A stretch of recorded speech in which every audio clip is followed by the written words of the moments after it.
आज की जनचर्चा प्रारंभ करते हैं। आज विषय है डॉग लवर्स, कृपया कुत्तों की भी सुनिए। अगर प्रकृति को देखें तो एक दूसरे के बिना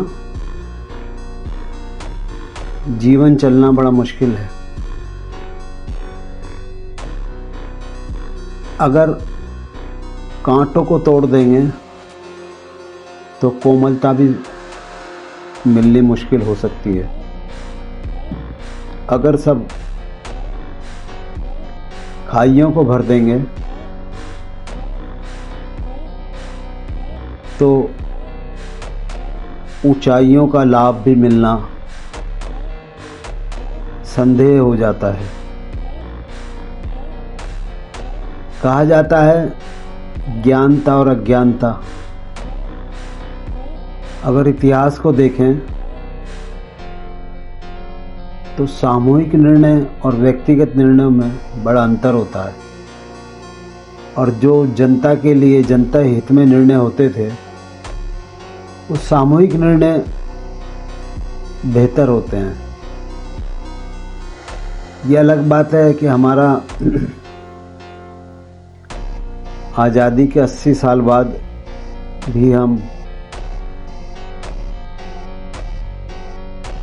जो फल खा रहे हैं आज़ादी के, वो कितना आनंद दे रहे हैं एक विचारणीय हो सकता है होना चाहिए।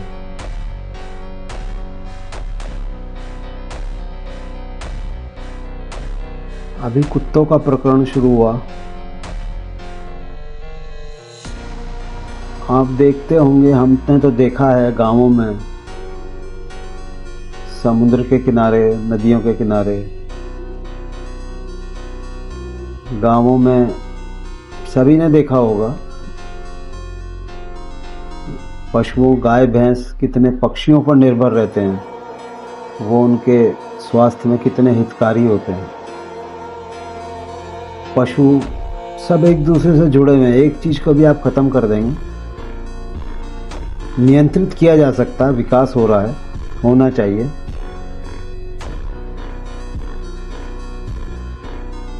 जहाँ विकास है, संभव है, वहाँ ठीक है। लेकिन वहाँ भी मैंने कई बड़ी सोसाइटियों में देखा है,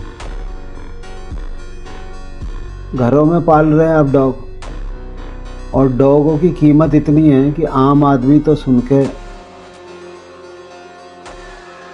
बस ही चुप ही रह जाए तो ज़्यादा सही है।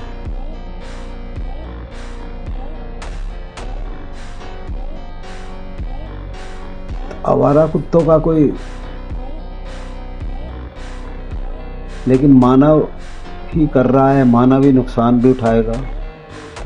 तो इस संदर्भ में ये तो चर्चा हुई, लेकिन इन संदर्भ में समाधान भी होना चाहिए।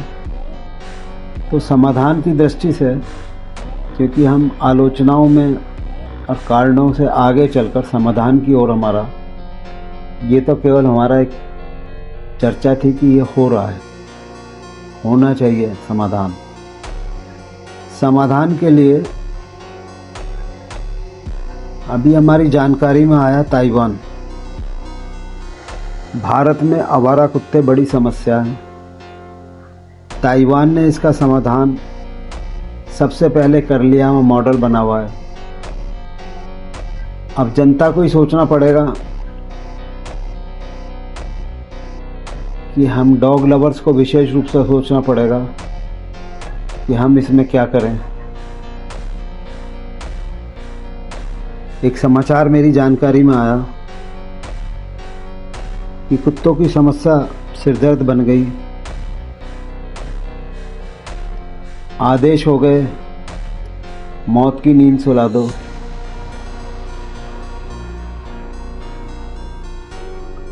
और हमारे,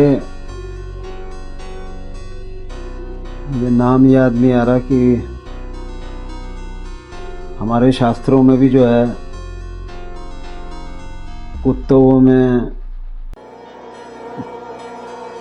एक देवता का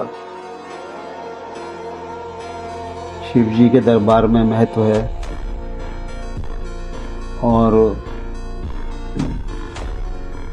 और भी पूरा महत्व है।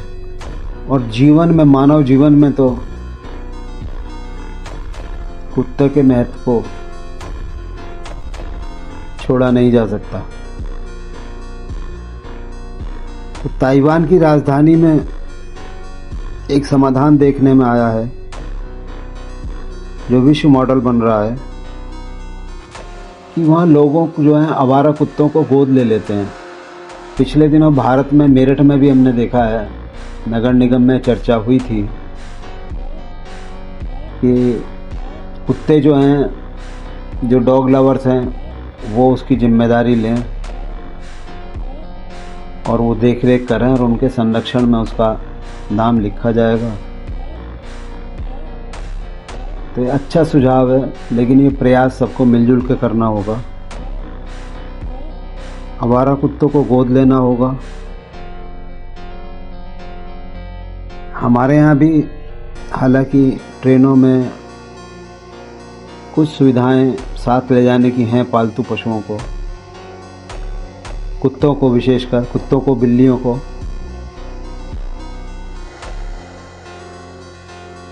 लेकिन अभी कुत्तों के लिए उतने डॉग पार्क या उतने स्विमिंग पूल नहीं हैं जो बनाए जा सकते हैं, बनाए जाने चाहिए शहरों में जब पूरा वो है। शेल्टर होम वगैरह एक दो जगह हमने देखे हैं, लेकिन उनकी और ज़्यादा ज़रूरत है।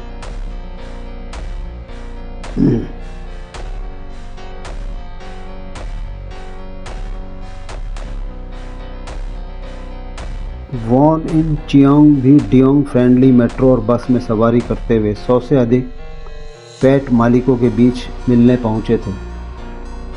ये हैं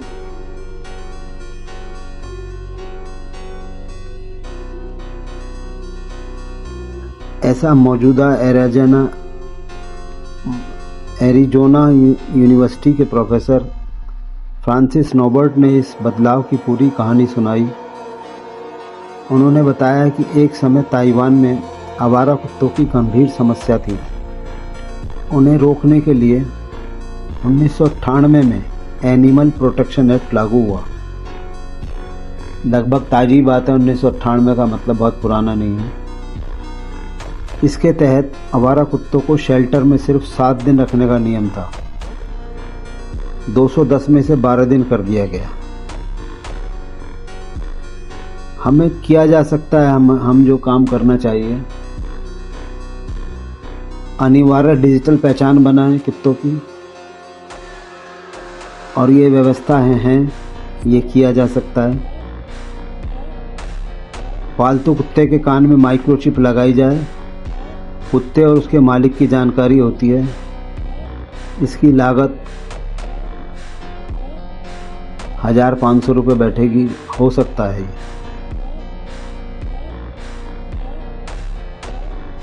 जियो टैगिंग ऐप से ट्रैकिंग हो, एक ऐप बना लिया जाए।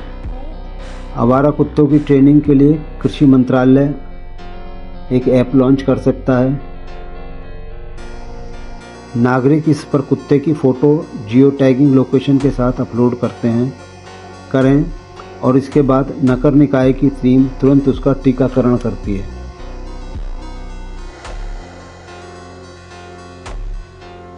जुर्माना भी, यदि कोई मालिक अपने कुत्ते को सड़क पर बेसहारा छोड़ता है तो उस पर 10,000 रुपये का जुर्माना होना चाहिए।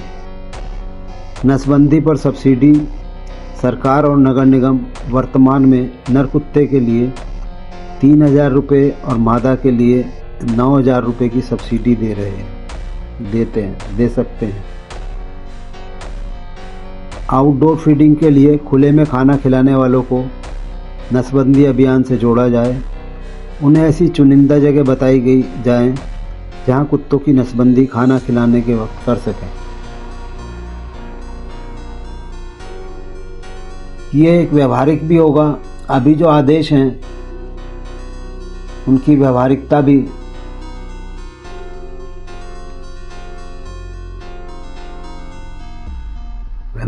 है, समझ सकते हैं सब लोग।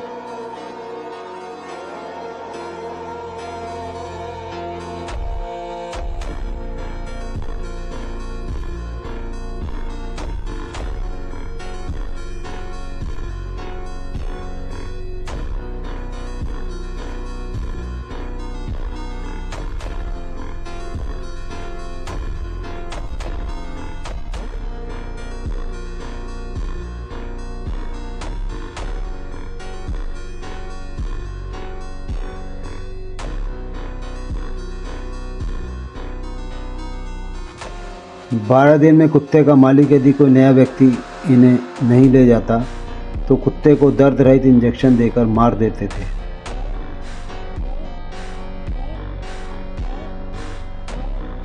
दो 2013 में 12 नाइट्स नामक एक डॉक्यूमेंट्री आई। इसमें सरकारी शेल्टरों की भयावह तस्वीर दुनिया के सामने रखी। इसके बाद ताइवान में बड़ा आंदोलन हुआ, मामला राजनीतिक रंग लेने लगा।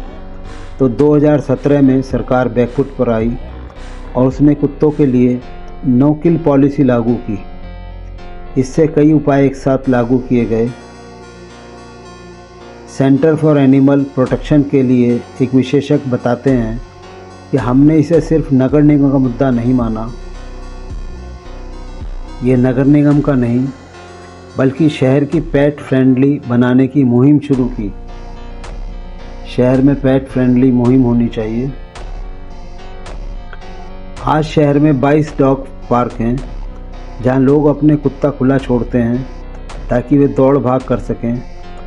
डॉग स्पोर्ट्स पार्क भी बनाए जा रहे हैं और पेट डॉग्स के लिए स्विमिंग सेंटर खुल रहे हैं।